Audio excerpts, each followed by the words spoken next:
read the title, we're doing a very specific one. I think if you're a Sabaton fan, you know what this song is. Oh. We gotta let this bad boy play. We gotta let it play.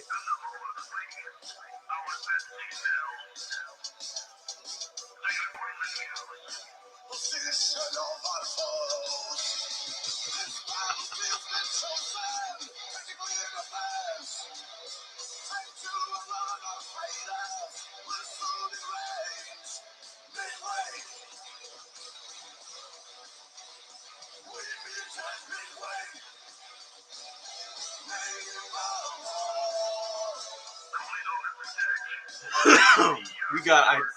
This is just. It's too perfect.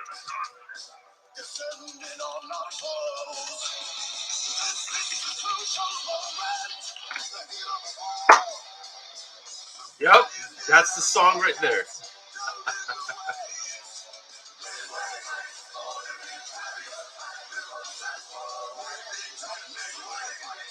It's Sabaton.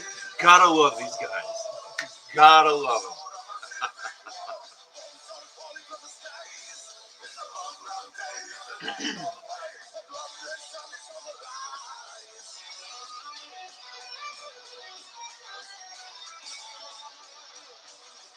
I already put.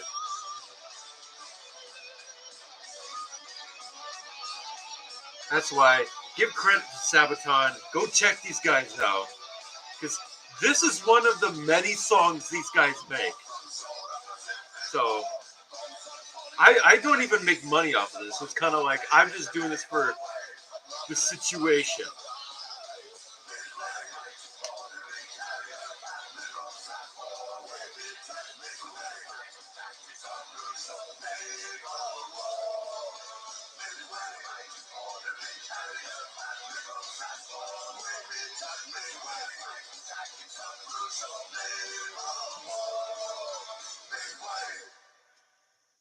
Now, obviously, you probably read the title and you listened to the song. So now we got to tell you about what today is for the first ever faction fights in a long time.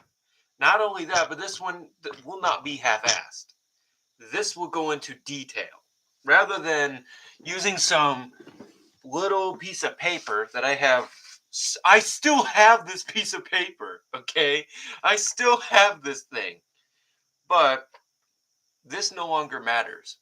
With what we're doing today, this no longer matters. The premises of today will be talking about who would win in a faction fight. Who would win in a war between Xelbia at 1900, the year 1900, or the U.S. and Japan pre-Midway in 1942. Basically, any day before. But we're going to say, for starters, that this is going to be midnight of June 4th, just turning into June 4th, 1942. The Japanese fleet and the American fleet both begin moving their way towards each other at approximately 7. Well, at 7, I think it was 7 a.m. or is it 7 p.m.?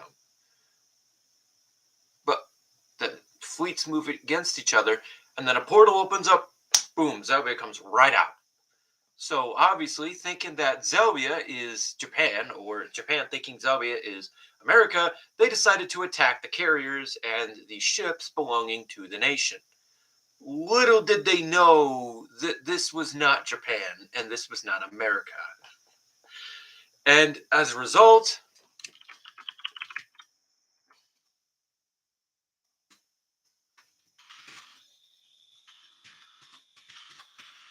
the Midway War begins.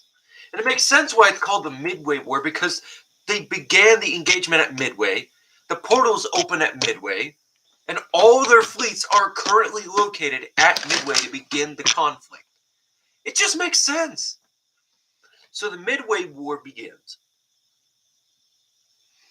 Now, I will say this. Initially, America and Japan will do significant damage. Initially, that's just going to happen. It's just, you can't say that it wouldn't happen. Realistically, having two nations attacking you from both sides, currently unaware that you are not their enemy, is pretty bad. But once one of the sides realizes that's not the enemy, they're going to really wonder, uh-oh, what did we do? Because here is the problem that is now created in this situation.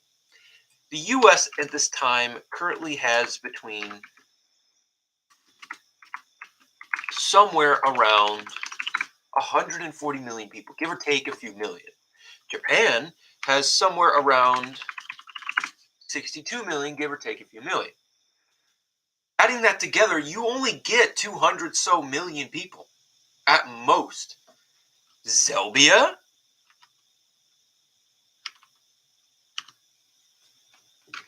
With the proper calculations and population density of a nation in the progressive era, their population would be 345,600,000. Yeah, that's how big their population is for a nation that is in the 1900s. Oh, Jesus. Oh, Lord. But yeah, that's what I'm trying to say is that they outnumber the Americans and Japanese over 1.5 to 1. Oh, God. Oh, no. Oh, no. It literally is an oh, no, bro. It's literally the muscle man. Oh, no. But what I'm trying to get at immediately is the manpower is really overpowered. Oh, but that's not it. That's not everything. And in warfare, it isn't everything. Population isn't everything. But in case you learn from the Soviets and the Germans, sometimes it can be. There are instances where just throwing people at a problem will fix it. And in the situation with how the Xelbians fight in the 1900s, there's a possibility this could work too. Think about it. They have nearly 350 million people. They have more people than the U.S. does today. How the hell are they going to fight that? How the hell are they going to fight that? Unless they've got some special technology, then I really don't know how they're going to do that. But again, that's not everything. Technology matters. And the technology of the New Dawn universe is similar to that of World War II. So it's got elements from World War II. So, I mean, ship designs, carriers. So they're not actually going to be too far behind if they are. But they make up for that deficit for very rebuildable vehicles. So it doesn't matter how many you destroy. They're just going to keep building them. But even then, their fighter program is going to be it's going to be excelled. They're excelled. Why? Well, thinking about how their military would act in a certain situation, they got decades of training, decades of deployments across the world. Obviously, they're not just going to be some random military. They're going to be powerful, like equivalent to Japan, at least. And it's because they're the global superpower. They have the ability to move forces across the world. Obviously, they're not just going to be some random power. They are definitely going to have that, but it's the technological disparity that's going to really give uh, U.S. and Japan some edge in this conflict. But yet again, it's more even than you think, and it's surprising. However, if something's even, basically, if something is an even fight, then it's whoever's got the bigger or better led force is the victor. Well, when there's no real victor on who has the better force, it's going to be on who has the bigger one and who can be more replaceable. And as you could probably tell, when that happened in World War II, guess who came out on top? Yeah, that's the point. It doesn't matter. If a force is evenly matched, excluding numbers, those numbers will dictate the war.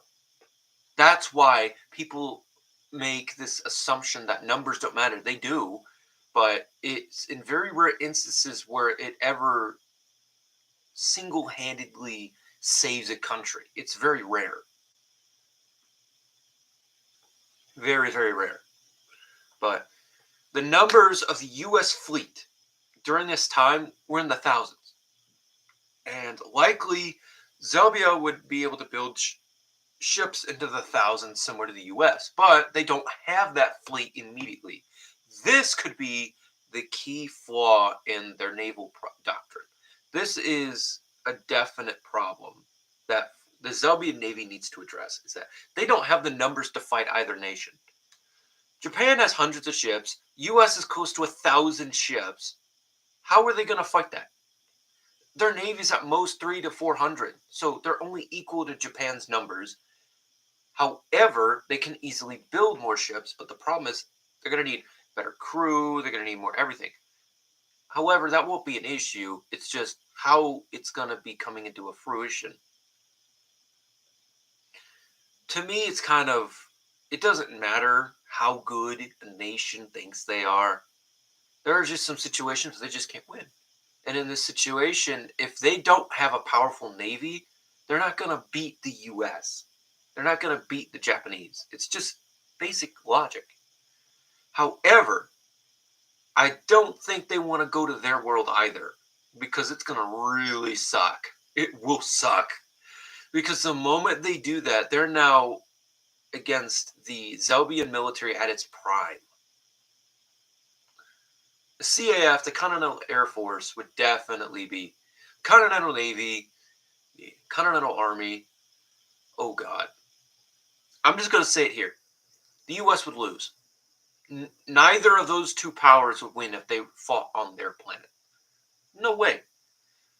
And I think that's the reasoning, is that if both powers, both Japan and the U.S., team up to fight them, like in this situation, not on purpose, but they would do it anyway, then I don't see Xelbia really winning initially. But that's the thing. Initially. I keep talking about in the beginning, initially, all that. Well, what happens if the Xelbians decide, hey, we're going to fight a long war because you pissed us off? What's going to happen now? Well, that means Xelbia's going to kickstart their economy, kickstart the mass production, the war machine, and both the U.S. and Japan are going to suffer horrible fates. Remember, their technology is not the same as ours. Meaning is, their technology may be ahead in certain areas. And it might just be because of the global arms race and whatnot. No one really knows what's going on. And that right there is the key point I want to make. But I don't want this to be just about naval assets. I want this to be about ground forces. Who has the better ground force? Xelbia. Think about it real quick. The U.S. is in the middle of fighting World War II, and most of its force is mainly conscripts at this point. Mainly conscripts and people that are brand new to the military service. Xelbia's military comprises of elite personnel at this point. It doesn't comprise of a massive military. It comprises itself of elite forces. And if you already know what that means, then you probably understand what that means. Xelbian military, as of right now, as of 1900, it has a active and reserve duty force, a total force of 2.23 million. The U.S. military at this time is actually small. It's really, really small in 1942. If I'm correct, it's around, at most, 1.8 million. And Japan at this time had about 4 million.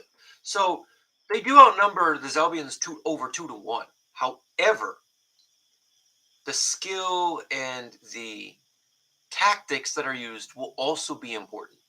Xelbia's tactics are to provide fire support, similar to how the US fights. The difference being, it's a lot more efficient.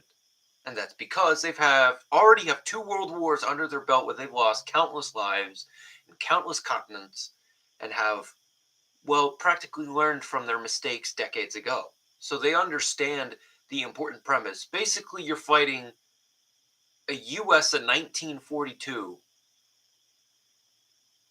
that has full experience of world wars and basically knows what they're doing. They know what they're doing.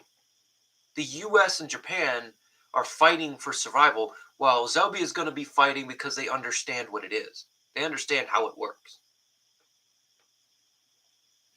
So the numbers are going to be important here, is that the numbers will say everything.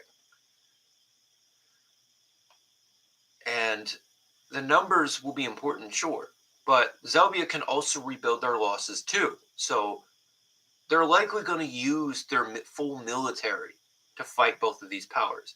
But the first one that they want to knock out is, well, look at what the situation. They look at the situation. Japan's about to knock them out of Midway. So if Japan believes that their force is the American force, then what's going to happen is they're going to attack with heavier equipment. If they can move back into the portal and let the Americans get attacked, they're going to be completely confused, and either they're going to lose the battle regardless, or they manage to beat the Americans somehow. Either way, for the Xelbians, it's a win-win, because whoever's left over is going to be weakened. They come in and bulldoze whoever's left. It's a smart tactic, and they have done this before. During their Revolutionary War, they've actually done this tactic. In 1786, they had grabbed a handful of ships over. They basically attacked the Umar Empire physically. They went over to the Umar Empire because after 1785, the nation had been created. So during the war, at 1785, the nation was born. But just a year after it was born, they already started and had the capacity to attack their enemy. So you already know these guys don't play around. They don't play games. But they did this exact tactic with the Umar Empire. They did this tactic so the Tuscany fleet can move in and basically pound away at the Umar defenses. They did this before. This is not the first time they've done this. So they are easily capable of doing this, and especially against an enemy that doesn't know who they are. To them, they see it as a way that they can easily beat this force of either side. Whoever wins, it doesn't matter. They'll beat them, because whoever wins will be weakened and the other person and the other party will be gone. So they'll be able to easily take Midway, and after this point is the key kicker here. They send in more ships, they send in more reinforcements, bring in aircraft, bombers, all this good type of stuff, even submarines. The US realizes at this point that they've just lost Midway to a random power. They don't know who this power is. So the first thing that we're going to do is Nimitz is probably going to try and retake Midway because he has the numerical superiority. And again, Nimitz is a 40-year-old war veteran for the Navy. How is anybody supposed to beat that unless they use unconventional tactics? Well, as it turns out, the Xelbians are really good at that.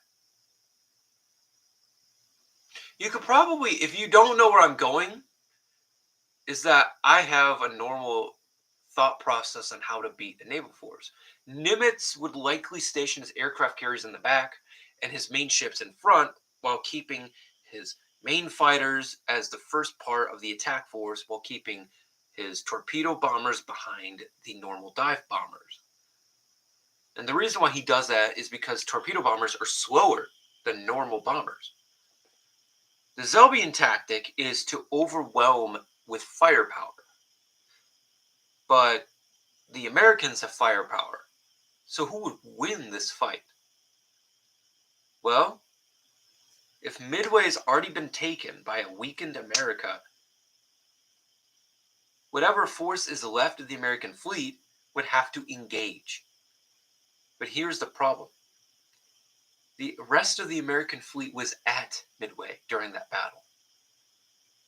That means if the Xelbian military manages to defeat the American military, there is nothing stopping them from invading the western coast. Nothing. That is a problem for the U.S. for almost two separate reasons. Number one, they have been touched on their soil for the first time in over 100 years by another power. They would make history.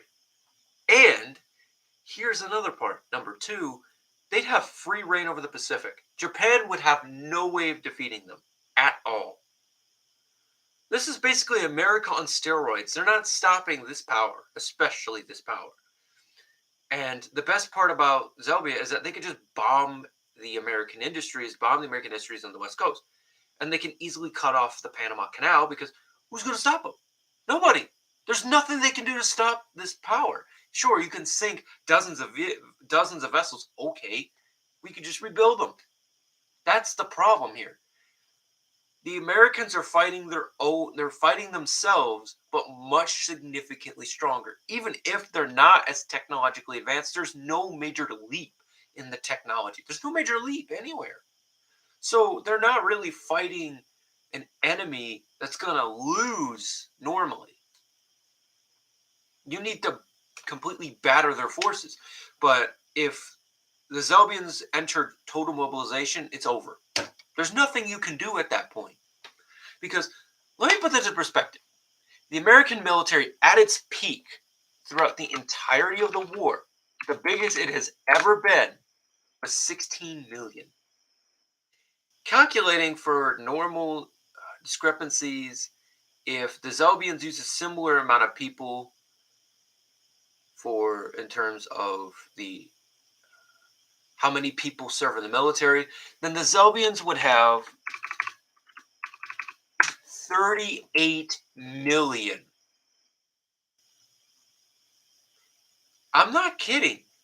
They'd be unstoppable. That is bigger than both the Japanese and the American militaries combined at the peaks of their size, 1.5 times over, with 2 million left.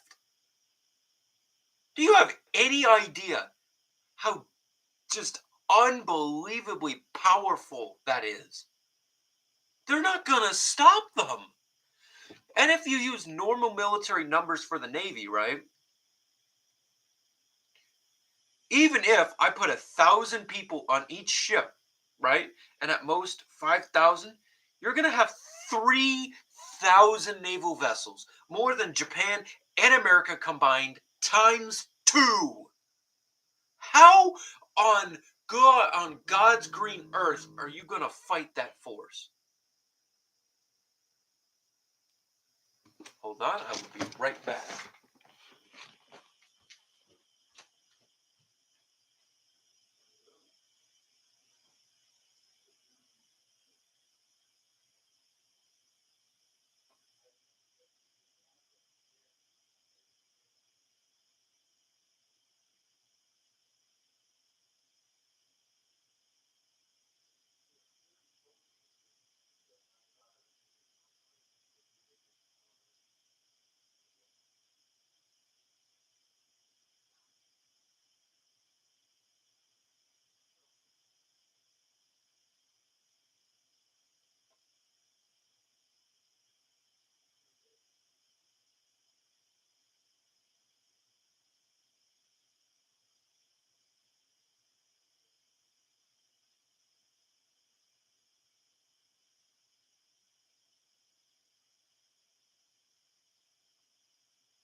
Yeah, it was a family issue. But back to the topic at hand. At this point, Xelbia becomes so powerful with 38 million people in their military and a navy just so unbelievably powerful. There is nothing that can stop it at this point. There's nothing that's going to stop them. Who's going to be ballsy enough to go up to their navy and say, hey, we're going to beat you? And that's the thing. Most of the American carriers have 2,000 people at most of this time. Meaning is, even if Zelbian ships are bigger with more people, they still will hold significantly more ships than both parties. At this point, however, it would still likely take multiple years to build that force up, but in the end, they're just better than America. They could probably knock out Japan before 1944. That is a possibility. And even if they don't, somehow, they don't have to worry. Who's going to attack their island? They have hundreds of aircraft.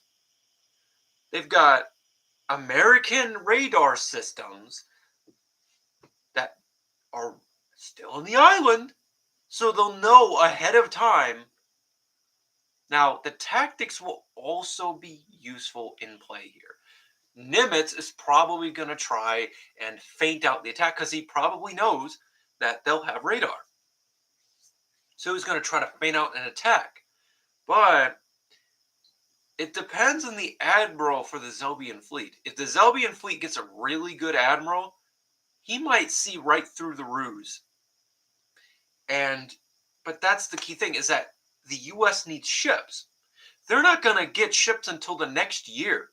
Meaning is, for the net, enough ships to even counter the fleet that they already have there, let alone fight it. It's going to take them up until mid-1943, possibly late 1943, before they have any capacity to fight back the force. And even then, by that point, the Xelbian fleet might be in the thousands already. That's the problem. Is that it depends on how they act initially. That's going to really give them the benefit of the doubt. But knowing how their military can act, it's a 50-50. But that doesn't mean it's going to be a 50-50 chance of winning and losing. No. If we consider the fact that it's a 50-50 chance, then we don't divide the end product by 2. Because it doesn't make any sense.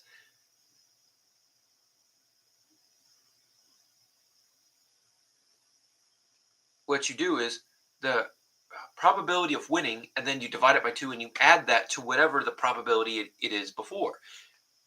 Adding that together, I'm likely going to say this.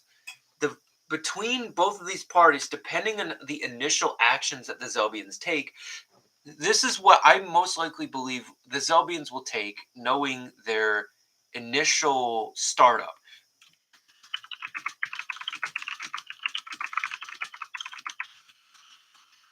Xelbia will not send their full fleet in first. They've never done this in the history of their nation. They would likely send in a scout ship or some sort of report ship to go in, or even a civilian one for that matter. They might do that, and then note that the 2 powers here are fighting. They would likely go right back in the portal and say, hey, there's 2 nations fighting out here. Like, let's wait until one of them either retreats or goes away. So they send the report ship back in. Now, it'll depend on what happens when the report ship either reports back or is destroyed. If it's destroyed, Xelbia is going to come in with an Anger's Blaze, because that was a military ship. So, yeah, they might not be very happy after that point. An aggressive Xelbia is something the world does not need to see. Because there's a few nations that have, and they have not liked what they saw. When Xelbia is at its peak physical strength, there is nothing that will stop it. The only thing that could theoretically stop it is the Soviets. But even then, the Soviets can't match their production. The Xelbians just have too many people. Even if America and the Soviets combined, they would only have around the population. They wouldn't even actually have the population of Xelbia. They would still be below it. But if you add in the U.S., you would have almost exactly the amount of people. Practically the Soviet Union, the US, and Japan, with all of its overseas, well, Japan, the island itself. That's how many people this country has. When I said that this is a very bad situation for the Americans, I wasn't kidding. And I think people are starting to realize, like, I wasn't kidding at all. This is a bad situation. This is like fighting the Soviet Union, but on some extensive steroid usage. Ugh, I do not want to fight that. I don't care if they throw men at me. I'm not doing that. But the next one I want to actually think is for the next faction fights. I don't know when I'm going to release it, but I want to do the Soviet Union and the U.S. versus Xelbia. But the rules and the rules of engagement for that one will be drastically different than this. So in my final verdict, who would win? But after the fact that Xelbia doesn't send another fleet first, and obviously Japan would lose simply because the American fleet knew they were coming, and the incidents will not change the drastic course of history. It will not change the outcome of the battle. The battle was pretty much set to be a Japanese loss. With how everything was set up, I don't think Japan would have won the battle. At most, they would have tied. Even if they somehow beat the American fleet, they'd have to invade the island physically.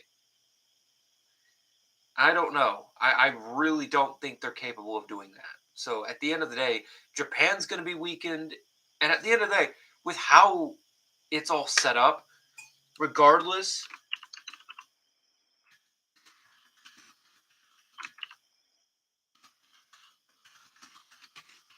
of how this is, it just does not matter. I see it as only one option. The inevitable Xelbian conquest of Midway. It does not matter what happens at this battle.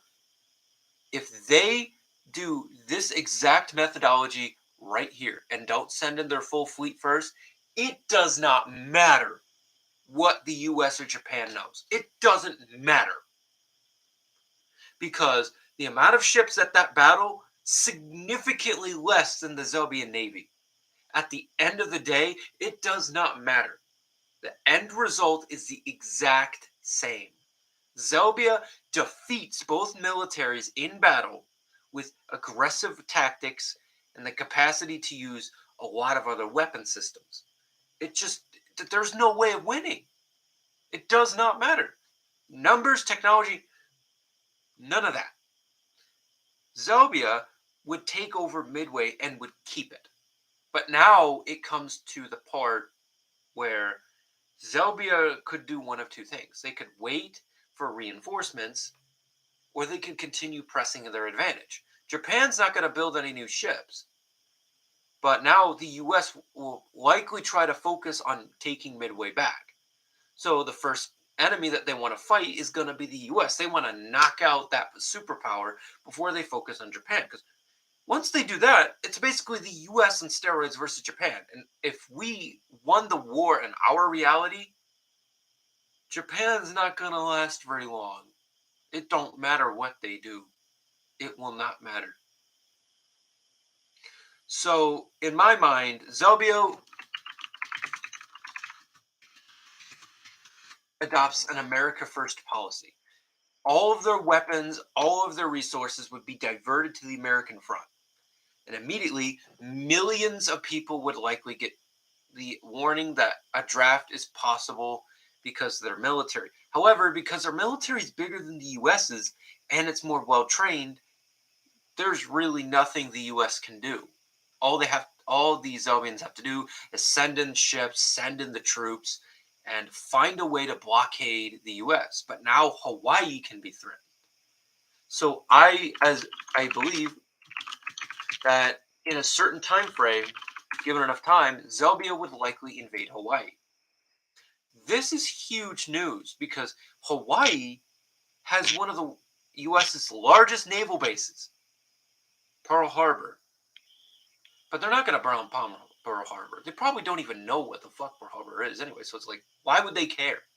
At the end of the day, with how many men they have, the absolute shock of the situation, the American High Command, They don't have any ships no more. It's going to take a long time. However, at this time, we're going to say America has about 30 ships, 2 carriers, 3 support carriers, and we're going to say that. Boom. Americans have rebuilt the fleet and are about to engage the Xelbian fleet.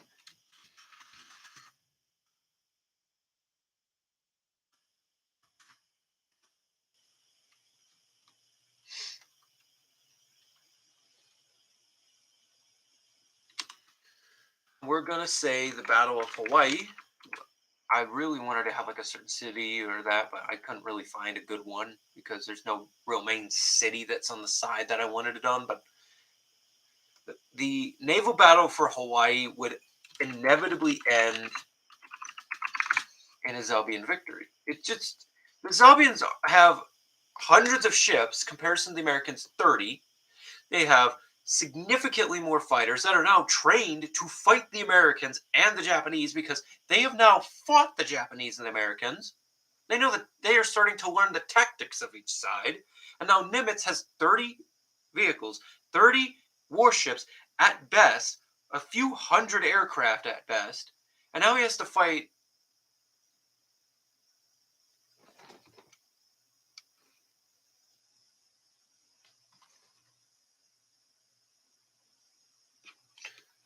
Huh. And now he has to fight 30 something. I just, there's no way. No way. Let me put this in perspective. If Nimitz lost to a random, there was a time in the war where he lost to a very uneducated admiral. I don't remember his name, but he wasn't as educated as Nimitz was, and he lost to a smaller force. If a force is many times bigger than his with a decent admiral, no, no, there's no way unless he really baits them out and somehow tricks them because they speak English. Now, the Navajo and that might be a problem. But the problem is there's nothing the U.S. can do. Even if they knew everything of the Xelbians, they knew their economy, it doesn't change a thing. It doesn't change anything. And that's the sad part, is that this was supposed to be Xelbia not winning, but I can't possibly fathom the U.S. government winning this conflict. They would have to sue for peace.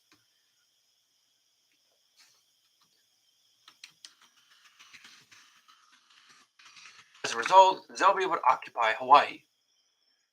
Now, I don't think the U.S. would surrender, but I think they would ask, and they would likely sue for a non-aggression pact at this point because they can't fight 2 powers, one that's very similar to them and the Japanese at the same time. They can't. They have to focus their attention. Obviously,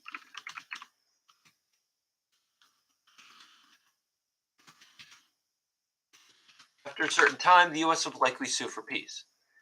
Now, does Xelbia help the U.S. fight Japan, or do they let the Americans deal with Japan themselves? Well, considering that the U.S. was at war with Japan and Xelbia doesn't like them, Xelbia would have to fight Japan by themselves. And you could probably guess how that would work. You could probably guess how well the Japanese would last. If they barely last 4 years against the Americans, how long do you think they'll last against the Xelbians? Take a wild guess. I have made calculations that at most they would last between 18 to 24 months. At most. And at least 3 months. The reasoning why? Xelbia is much bigger. It's much more industrialized. It has technology that even the U.S. in that time period does not have. It has cities that are huge. It has giant infrastructure that the US doesn't have. It has projects that it's never made in its entire history for the US. There's no way Japan could last against that type of power. And after this war, I would say the Xelbians would likely lose between 100 to 250 ships and would likely have 200, 450,000, 400, 500,000 deaths. It just makes sense.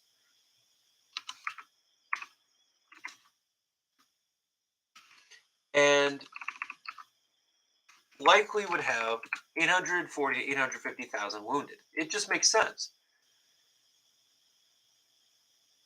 And even if the wounded was more, it doesn't change the fact that they practically just won. America would likely have losses that accumulate very close to 1 million. They're fighting the Japanese and this new power.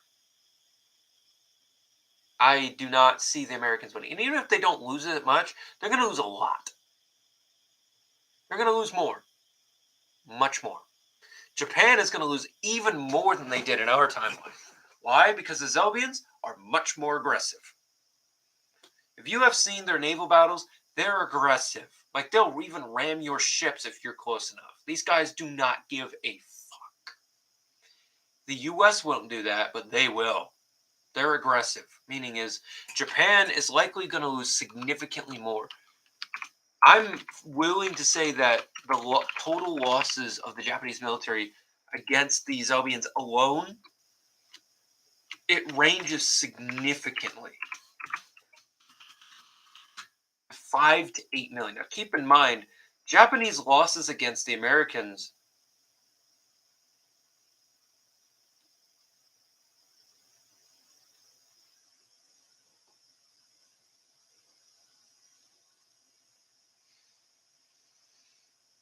the military of Japan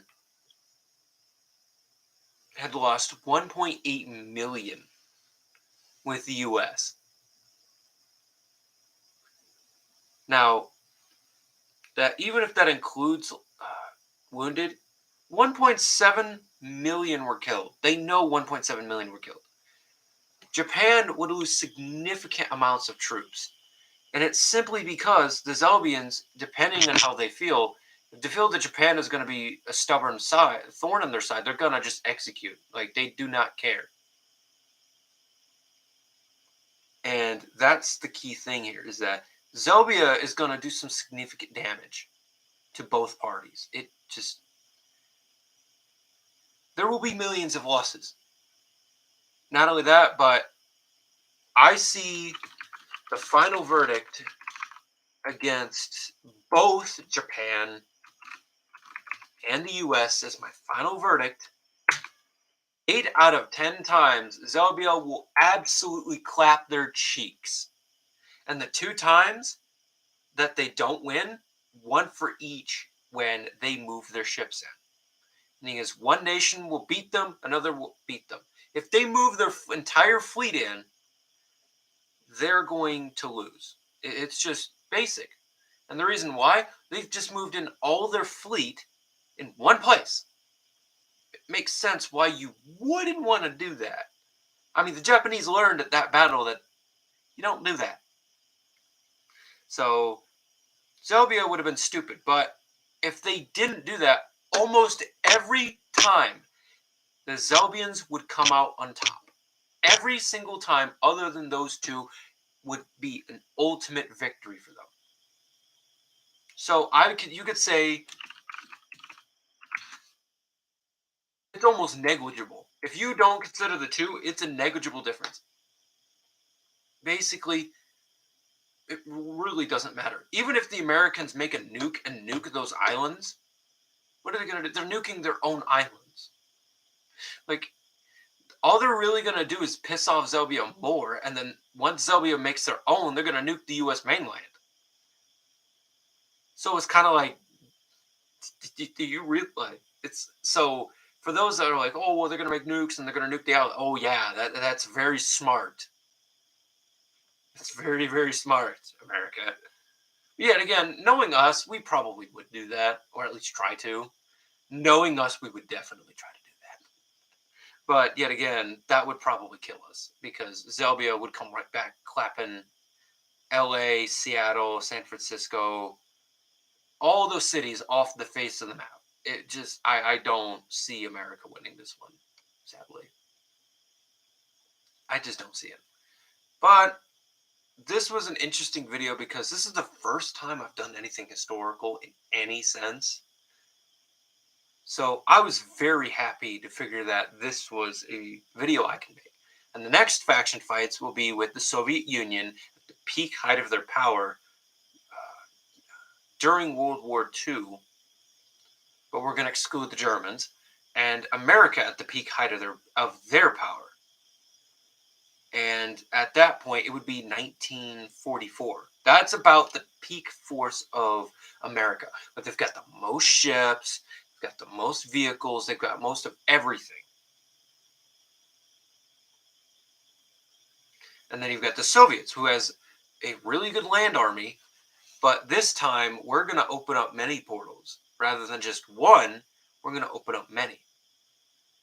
So I cannot wait to get that one done because this is going to be an interesting one. A very interesting one. I will see you all in the next video.